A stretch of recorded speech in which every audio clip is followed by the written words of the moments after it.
परमेश्वर कबीर जी कहते हैं, लख भर सूरा जूझ ही लख भर सावत दे, और लख भर यति जहान में तब सतगुरु शरणा ले। ऐसी पुण्यात्मा युगों युगों की, लख भर सूरा जूझ ही लख भर सावत दे, और लख भर यति जहान में तब सतगुरु शरणा ले। जैसे सूरवीर की क्वालिटी होती है, गुण होते हैं, जो योद्धा होता है वो कितनी भी कठिनाई उसके ऊपर क्यों ना आवे, वो सत्य बोलता है और युद्ध के अंदर वो पीठ नहीं दिखाता, अन्याय सहन नहीं कर सकता। किसी के साथ, कोई दुर्बल के साथ कोई बदतमीजी कर रहा है या किसी अबला बहन को कोई तंग कर रहा है और वो देख लेता है तो उसकी हड्डी पसली एक कर देता है, अर्थात वो अन्याय सहन नहीं कर सकता। वो उसमें ये गुण पिछले शुभ संस्कारों से, भक्ति कर्मों से ही आते हैं और स्वयं वो बुराई नहीं करता।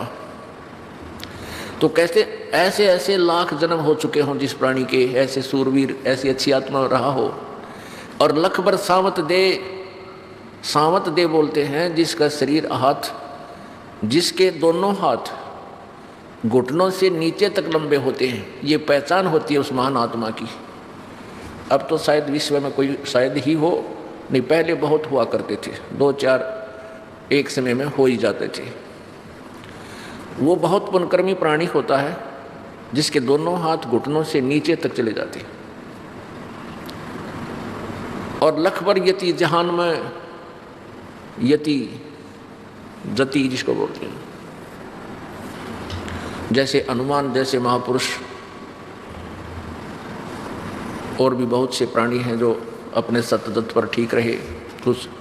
तो कहते हैं लख भर सूरा जूझ ही लख भर सावत दे, और लख भर यति जहान में तब सतगुरु शरणा ले। फिर वो प्राणी कभी किसी जन्म में, और विशेषकर अब कलयुग की इस पिछली पीढ़ी में, वो ऐसे पुण्यकर्मी प्राणी परमात्मा की शरण में आते हैं। क्योंकि ये क्या करता है, ये काल भगवान, जैसे किसी ने किसी जन्म में परमात्मा कबीर जी की शरण ली, सतभक्ति की, पार नहीं हो पाया, तो उसको यहाँ अन्य ऐसे जन्म दे देता है, उसकी वाह वाह हो जाती है। फिर स्वर्ग आदि में उसको देवता बना देता है, देव पद दे देता है, और फिर उसके पुण्यों को समाप्त करवा के 84 लाख योनियों में डाल देता है।